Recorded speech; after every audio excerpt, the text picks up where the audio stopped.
I want to ask you three specific things, Eric.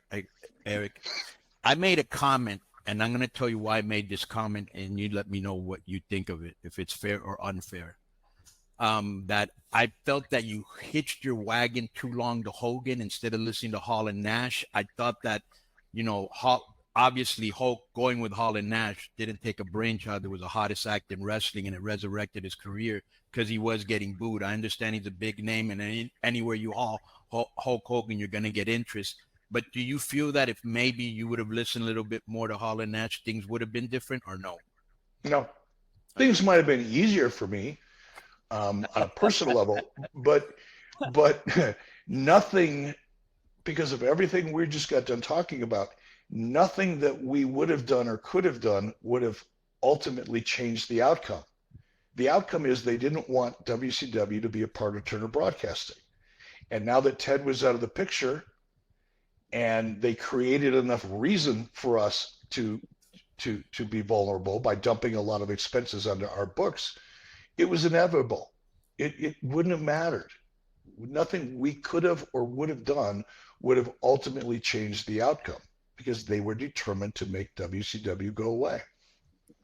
Now, I don't know if you knew this, but remember when Goldberg speared Russo to the thing, and he had actually told me before he was going to spear him that he's going to knock out of him. And it's funny because I'm like, why are you booking yourself in an angle with a guy that obviously doesn't like you?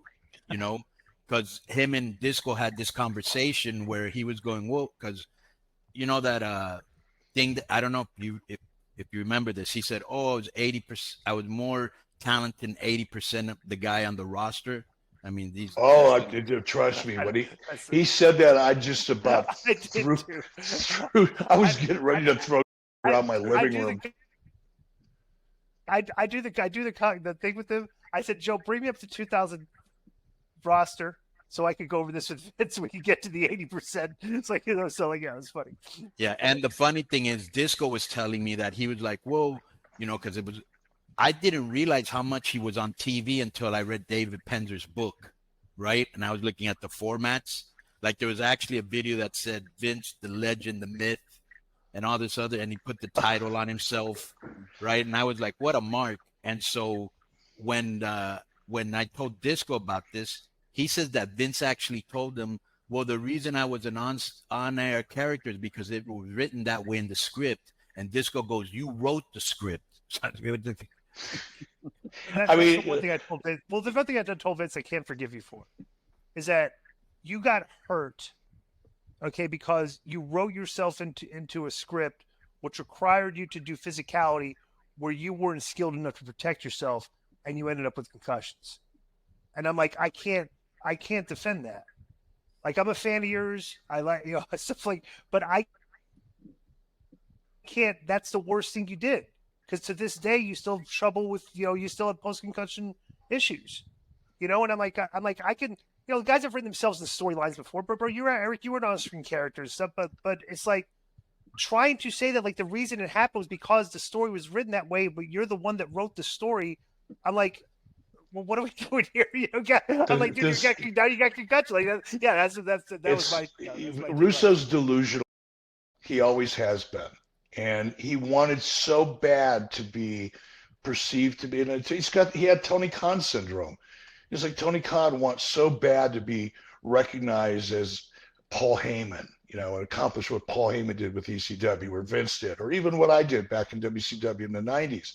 He wants that credibility and that whatever it is, fame, I guess. He wants it so bad. And Russo was the same way. Was I an on-screen character? Sure, but guess what? I started out as an on-camera character back in 1989. I came to WCW as an on-screen character, not the president of the company, obviously, but Russo. But I never thought, Eric, in all fairness, that when you were on TV, it was self-serving.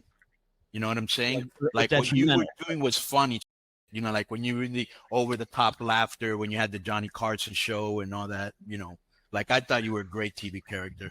Well, you're winning. Well, and I actually did, and I actually did have more talent than 80% of the roster.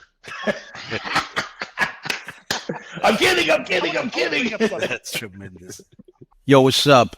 I just want to thank you guys for watching this clip. Don't forget to hit the like button, leave a comment, and subscribe. And join our YouTube membership for hours and hours of exclusive, unedited, uncensored content. And being a member will help you get involved in our upcoming live streams. Thank you for your support. Thank you for riding with us. I know you got a lot of other podcast choices, be it wrestling or other ones. And thank you for picking us. Boom.